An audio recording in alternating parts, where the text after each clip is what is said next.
Welcome to Mutual of Omaha's Wild Kingdom. I'm Peter Gross, co-host of the original Wild Kingdom with Marlin, Perkins, and Jim Fowler. If there's one thing we've learned when filming Wild Kingdom, it's that nature can be harsh. Not all animals are strong and healthy enough to survive. In tonight's episode, we'll explore the relationship between predator and prey. Each plays an important role in keeping animal populations in check. The old and the sickly animals are naturally weeded out, leaving the strong and the healthy to produce the next generation. In fact, predators are only successful about 50% of their attempts to catch food. This reality can seem harsh, but it's absolutely necessary to create that delicate yet natural balance of the animals in the Wild Kingdom. So sit back, relax, and enjoy Mutual of Omaha's Wild Kingdom.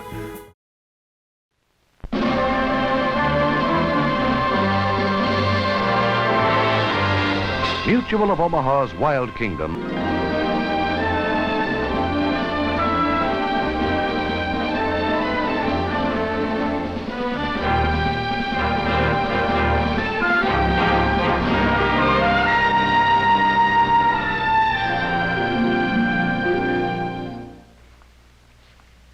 Hello, welcome to Mutual of Omaha's Wild Kingdom.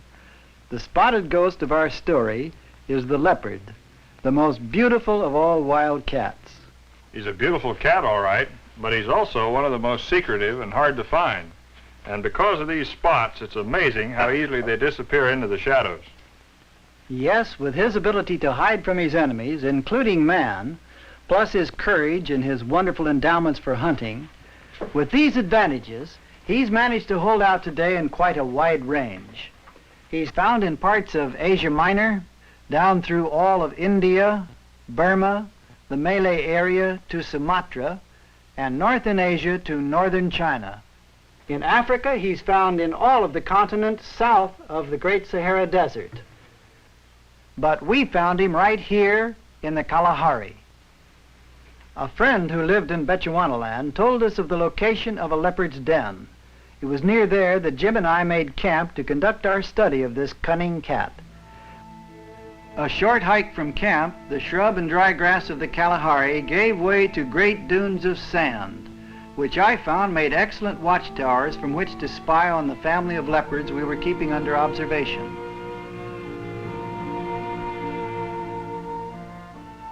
At rest, the spotted ghost harmonizes with the play of light and shadow, a study in relaxation and self-assurance.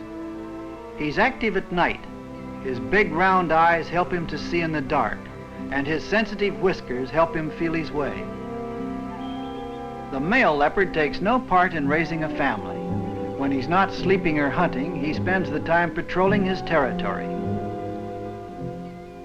He is lord and master of this particular section of the Kalahari, and he covers it in a set pattern, checking up on other inhabitants. A tree serves him in many ways. He uses it to stretch his powerful muscles and to sharpen his great claws. And he stakes out his claim to the territory by leaving his mark on trees.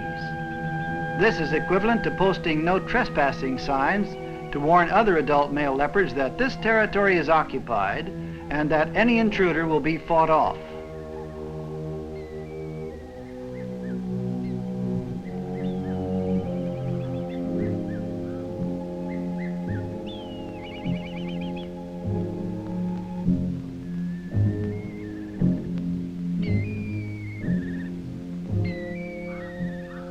In the course of his travels, the male may look in on one or more of the females that live in his domain.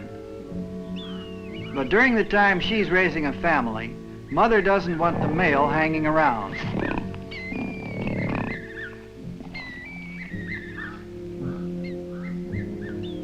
He has no interest in his offspring and simply can't be trusted not to attack a little cub. And while he's patrolling his territory, she's relaxing. But you can be sure her cub's not very far away.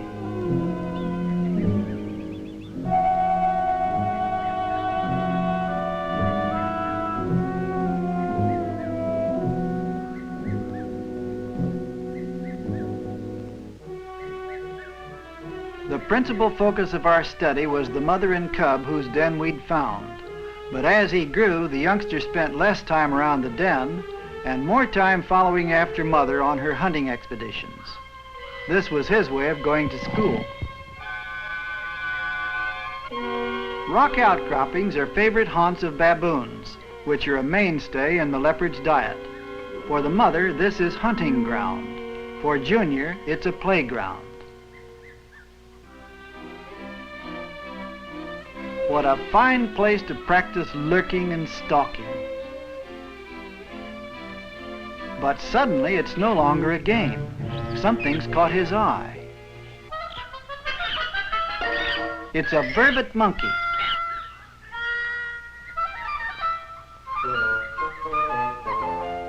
The monkey senses danger is near. And this is how hide and seek is played in the wild kingdom.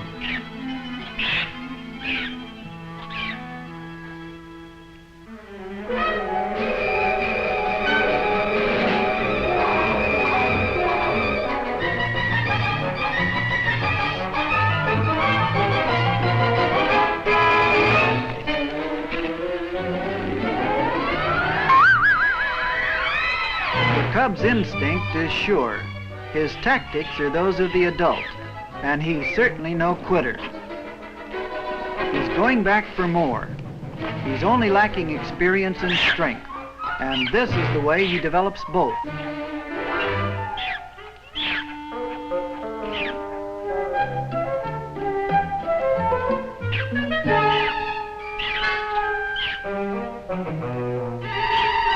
There goes the monkey down to the ground.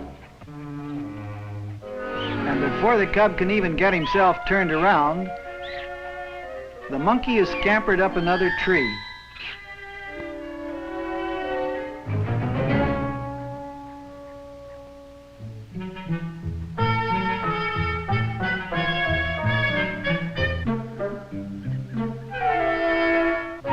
It looks as though our would-be hunter could use a few more lessons in how to climb down.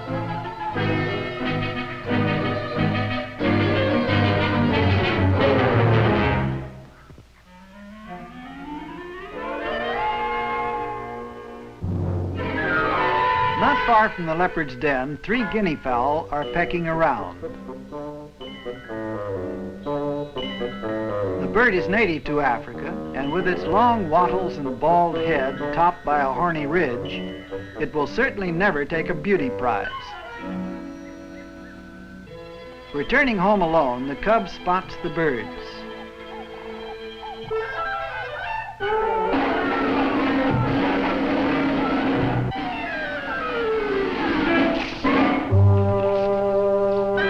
So powerful are the leopard's jaws and so certain his strike that his first bite generally knocks his victim out. Characteristically, the cub doesn't eat his prey where he caught it, but takes it off to some favorite spot.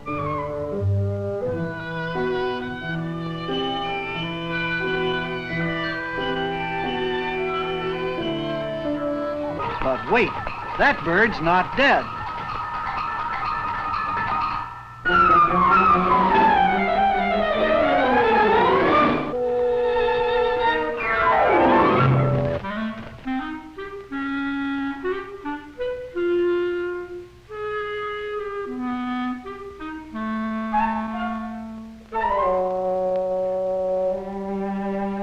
And so the novice hunter learns another lesson, a lesson essential to his survival. For in the natural order of things, he was born a predator.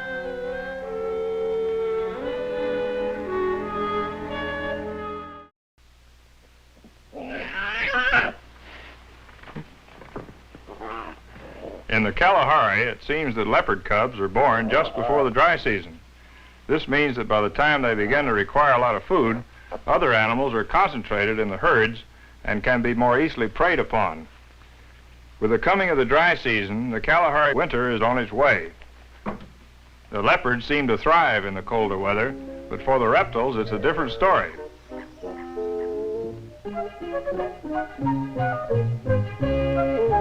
As I left camp one morning, I spotted a lizard lying in the sand. Now, ordinarily, a lizard can be expected to make a fast getaway. But the night had been quite cool, and this one was still so cold that it could hardly move. I had no trouble picking it up. Lizards are cold-blooded. They don't produce their own body heat, but absorb heat from outside sources such as the sun, a warm rock, or in this case, the heat from my hand.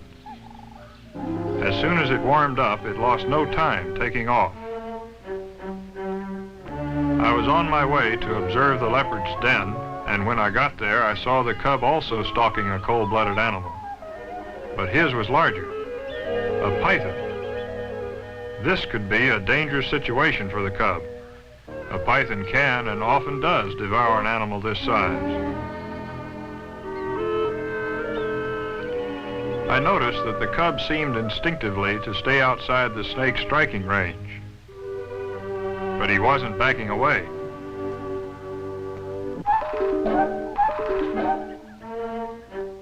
There was something odd about the python's behavior.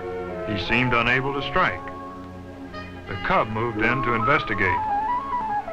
Like the little lizard, the snake may be too cold to move, or he might have been injured in a fight.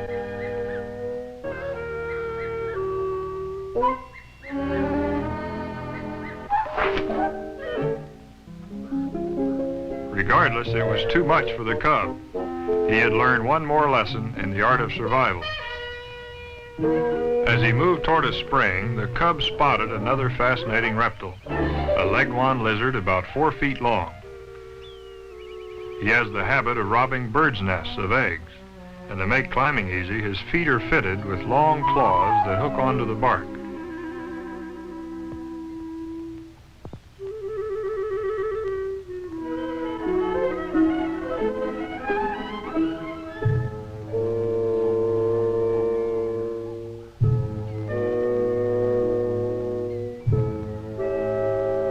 Undoubtedly, our friend is about to get in trouble again. At the spring, a couple of birds take off at the approach of the lizard.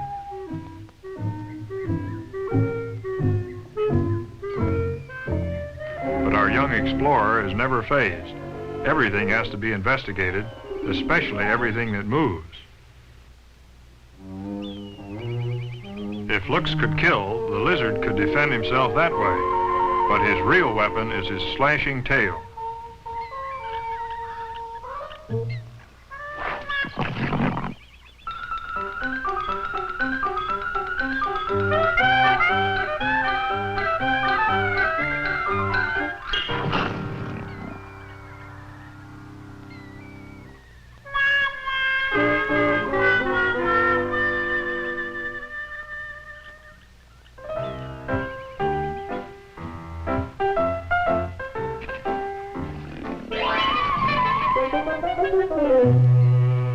Sensing trouble, the mother comes to investigate.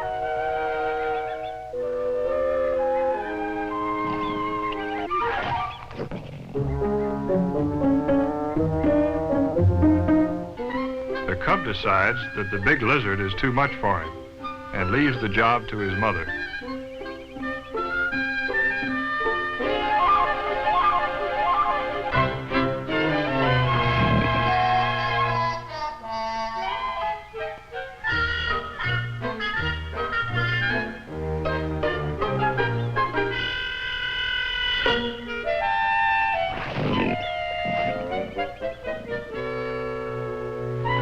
Fortunately for the lizard, cats seem to have an instinctive fear of reptiles, so the leghorn is left alone.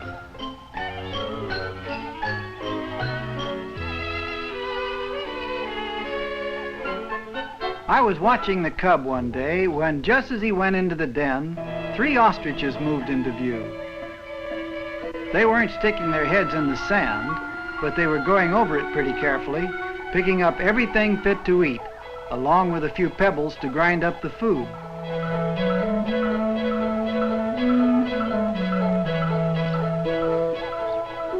An ostrich has a built-in periscope and a keen eye which is always on the lookout for danger. It can't fly, of course, but it's one of the fastest runners on Earth. Unlike other birds, it has only 2 toes. Jackals came by frequently in their constant search for scraps of meat. Now the place is getting crowded. The jackal makes a move, and the ostriches elect to run. But they run smack into our little friend.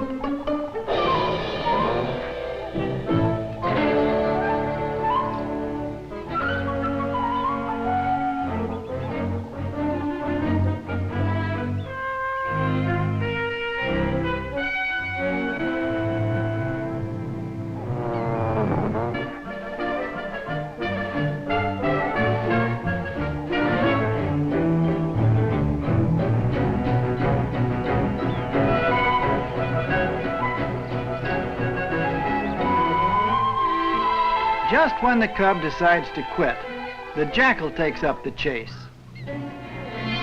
Ostriches are not notably intelligent, and for all their running around, they're not really getting away.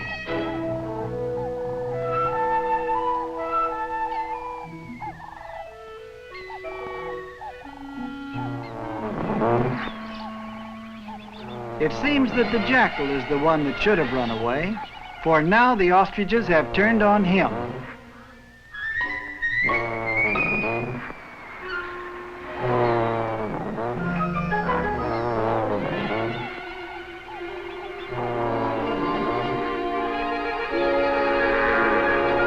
The bluffing action with the wings won't hurt him, but an ostrich packs a powerful kick, and the sooner the jackal can find his way out of there, the better off he'll be.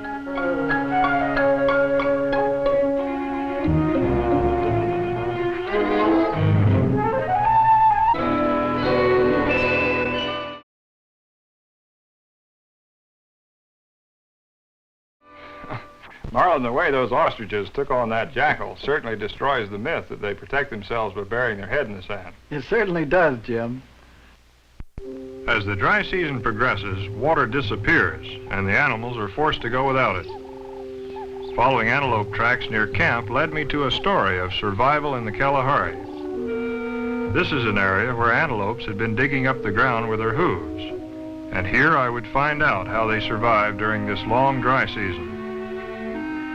The antelope have a keen sense of smell and the ability to detect hidden moisture. They can easily locate these roots or tubers that have a high moisture content.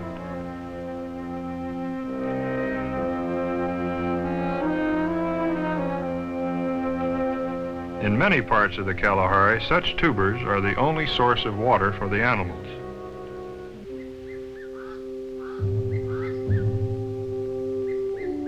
One taste of it, though, and I was mighty glad we had our own water supply in camp.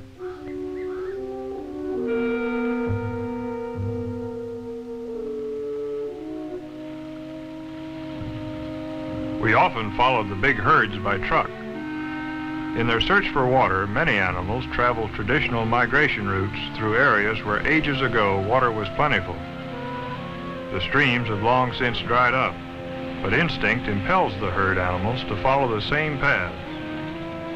This made it easier for us to follow and find such animals.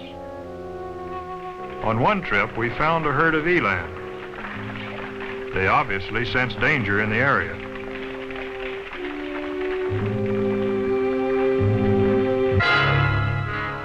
The danger is a female leopard, just coming out of the bush onto the plain. But instead of following the eland, she moves toward a herd of wildebeest. If they see her, they show no concern. But what they don't see is another leopard, a big male, keeping himself well hidden as he moves upwind of the herd.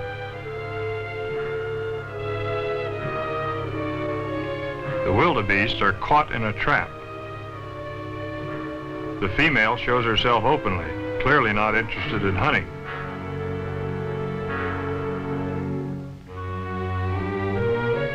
Meanwhile, the male is moved into position and waits for the moment to strike.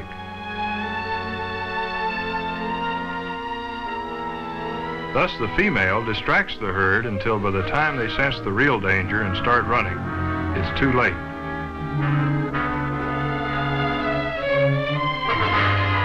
Suddenly, she sees one of the weaker animals fall behind the retreating herd. This is what they're waiting for.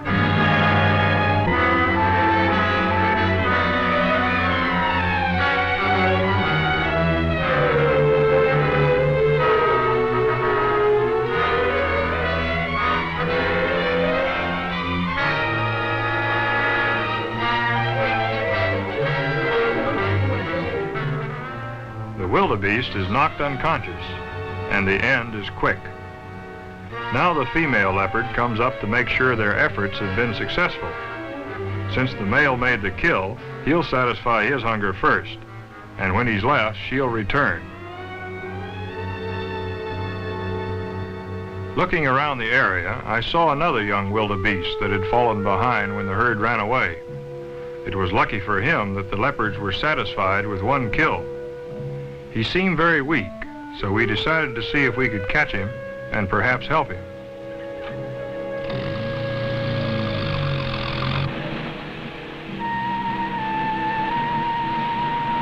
We had no trouble driving up close, since he was too weak to run. As it turned out, this was the easiest wild animal capture I ever made.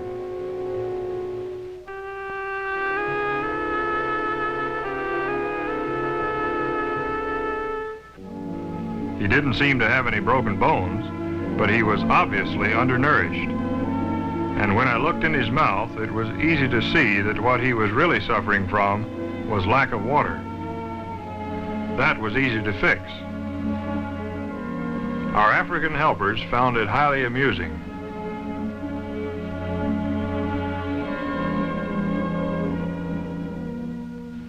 This was probably the first water he had had in 6 months.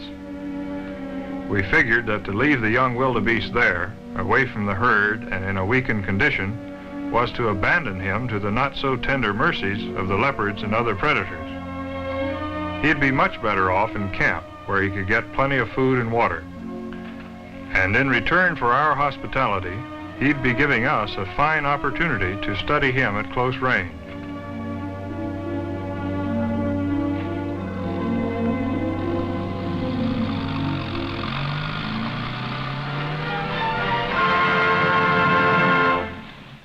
If any cat has 9 lives, it must surely be the leopard.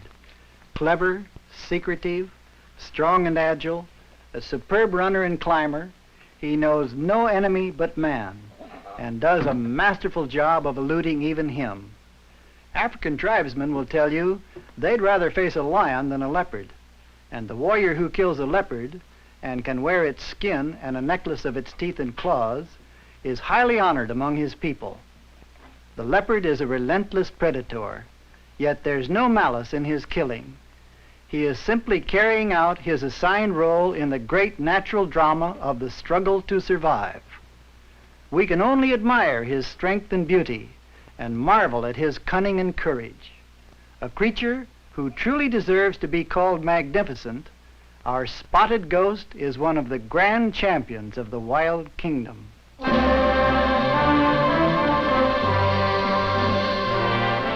Mutual of Omaha's Wild Kingdom.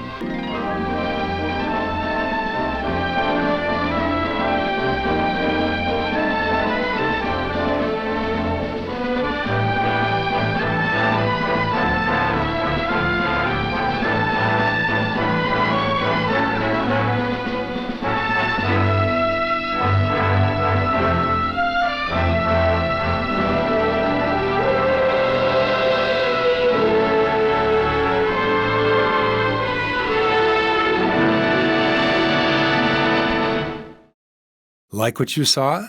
Follow us on Facebook, Instagram, and YouTube for more exclusive content. And visit our website at wildkingdom.com.